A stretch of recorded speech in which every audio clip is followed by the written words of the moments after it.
நான் முள் கிரீடம். அவரது தலையில் குத்திய ஒவ்வொரு முள்ளும் உனக்காகத்தான். நீ பரலோகத்தில் கிரீடம் அணிய வேண்டும் என்பதற்காக அவர் உன் வலியை தன் தலையில் சுமந்தார்.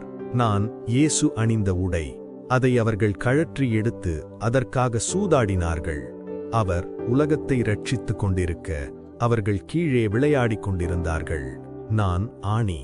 இயேசுவை சிலுவையில் பிடித்த 3 ஆணிகளில் ஒன்று நான். அவர் உயிரோடு இருந்தபோது கடைசியாக தொட்டது நாங்கள்தான். ஆனாலும் அவர் எங்களை மன்னித்தார். நான் சாட்டை. 39 அடிகள் பட்டாலும் போதும் என்று அவர் சொல்லவில்லை. அவர் ஒரு வார்த்தை சொன்னால் எல்லாம் முடிந்திருக்கும். ஆனால் ஏசாயா 53 சொல்லப்பட்டபடி ஒவ்வொரு காயமும் உனக்காகத்தான். நான் சிலுவை.